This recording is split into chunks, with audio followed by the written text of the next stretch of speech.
Hello, I'm doing a book review, and the book I want to review is Neonomicon.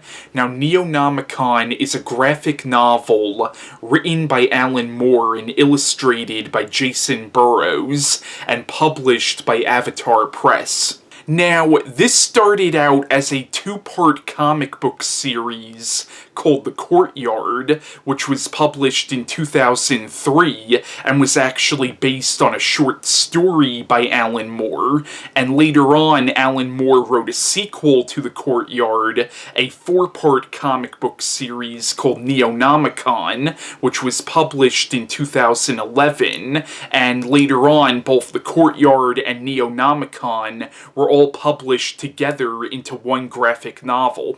Now, Alan Moore is of course the writer of graphic novels like Watchmen and V for Vendetta and From Hell, and he also wrote the Batman graphic novel The Killing Joke. Alan Moore also wrote the comic book series The League of Extraordinary Gentlemen, and he also wrote many of the Swamp Thing comics. Now, Neonomicon is very much based on H.P. Lovecraft's Cthulhu mythos. Now, H.P. Lovecraft was a horror writer who pretty much created what is now known as the Cthulhu mythos. Like, a lot of his stories were set in the same universe, and in his universe, there were like these evil gods like Cthulhu and Yog-Sothoth and other evil gods that inhabited his universe, and in his universe there was like a book called the Necronomicon that was able to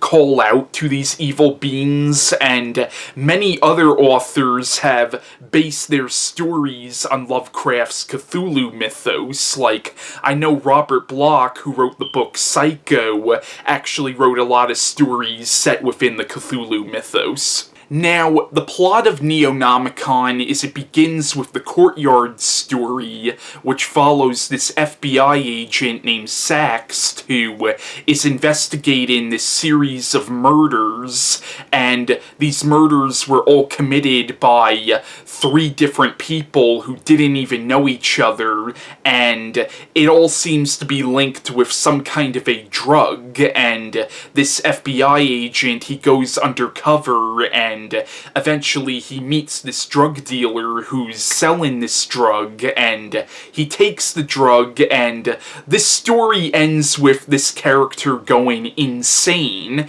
and killing somebody. And then we come to the second part of the graphic novel, which is the Neonomicon story, and this one follows this FBI agent who you realize has dealt with some emotional and psychological problems in the past, and her and her partner are now investigating what appears to be a copycat killer of the murder that the character of Sax committed in the beginning of the story, and they go to see him at a psychiatric hospital, and eventually they start going after this drug dealer who has been selling this drug that appears to be the drug that has caused Sax to go insane. And they eventually discover that this drug dealer has links with this cult in Salem, Massachusetts, and it turns out that this cult has links with the Cthulhu mythos. Now, this book plays on an idea that what if H.P. Lovecraft didn't actually create the Cthulhu mythos, but rather based it on something that he discovered? Now, Neonomicon I thought was a very interesting comic book, and I would definitely recommend giving this book a read. I would especially recommend this book if you're a fan of H.P. Lovecraft's stories, because this is very much a tribute to H.P. Lovecraft.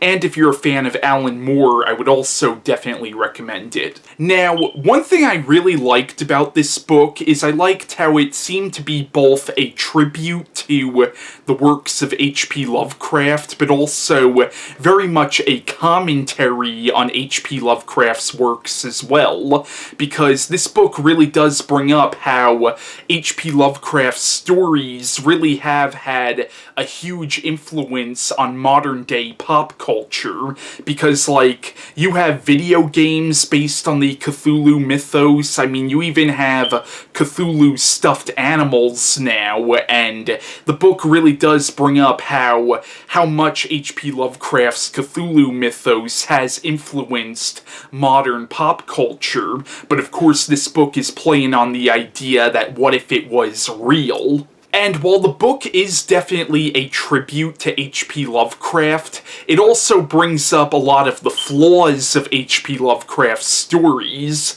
Like, it does bring up some of the blatant racism that was in a lot of H.P. Lovecraft's short stories, because Lovecraft, of course, wrote all those stories back in the 20s and 30s, and a lot of his stories do have some racism in it, which this book does bring up.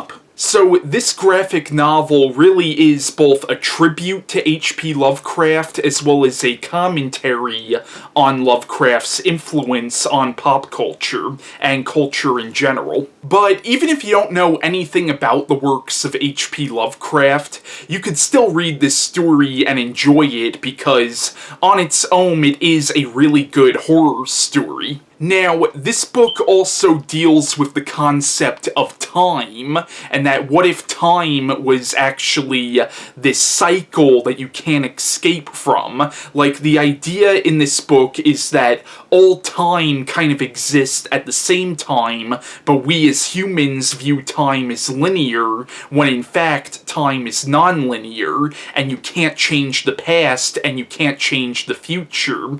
And that's actually a concept that H.P. Lovecraft used in his novella The Shadow Out of Time, and it's also a concept that Alan Moore uses a lot in his stories. Like, he touched on that concept in Watchmen, and he also touched on that concept in his graphic novel From Hell. Now, Alan Moore is apparently also working on another comic book series called Providence, which is apparently going to be a prequel to this book. But yeah, I definitely recommend Neonomicon. I recommend it if you're an H.P. Lovecraft fan, but I also recommend it if you're just a fan of horror comics in general. So yeah, that's my review on Neonomicon by Alan Moore, and bye.